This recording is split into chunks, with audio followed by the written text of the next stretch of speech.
تو ابراہیم علیہ السلام نے جو یہ باتیں کہیں آپ نے تھوڑا سا سن لیا، اس کو پھیلاتے نہ فما ظنکم برب، ذرا تجزیہ کریں، اپنا دل بھی چیر کر دیکھیں، مشرکوں سے بھی پوچھیں کہ بتاؤ نا ذرا کہاں خامی نظر آئی اللہ میں،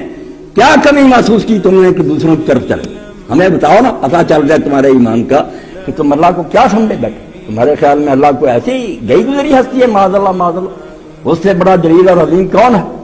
تبارک قسم رگا تارا جدو، اس کی شان بلند ہے، اس کا مرتبہ بلند۔ تو آگے پھر جو آگ میں ڈالیں گے وہ ختم۔ یہی بات میرے علی آپ کے لیے آج کے درس میں کافی ہے کہ اللہ کو پہچانے، اللہ صحیح سمجھ میں آ گیا نا،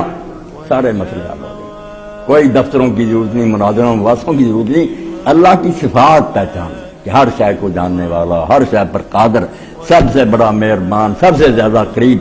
ایسے خدا کے ہوتے ہوئے اگر غیروں کی طرف رجوع کرتا کوئی بات نہیں۔ میں نے صبح درس پر لوگ بیٹھے تھے، کہا کہ ایک خوبصورت عورت کسی عالم دین کے پاس کی تھانی کر رحمۃ اللہ علیہ بیان فرمایا، اس نے کہا میرا خاوند دوسری شادی کرنا چاہتا ہے، تو انہوں نے کیا حضرت نے کہا ٹھیک ہے، شریعت میں اس کو حق ہے کہ وہ دوسری شادی کرے۔ اب اس عورت نے کہا کہ حضرت دین اجازت نہیں دیتا، ورنہ میں اپنے چہرے سے نقاب اٹھا دوں،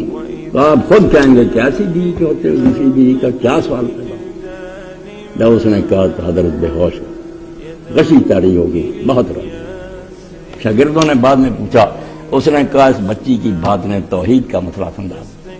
ایسے خدا کے ہوتے ہوئے جب دوسروں کی طرف لوگ جاتے ہیں، ایک عورت سوکر نہیں برداشت کر رہی کہ میں ایسی حسین اور میرے ہوتے دوسری لا،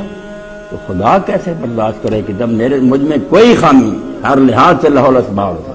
مجھ میں کیا خامی دیکھی ان نامرادوں میں کہ دوسری طرف روکیا نہیں بخشے، اور ہر جرم بخش لے گا، یہ نہیں بخشے گا۔ وآخر دعوانا الحمدللہ رب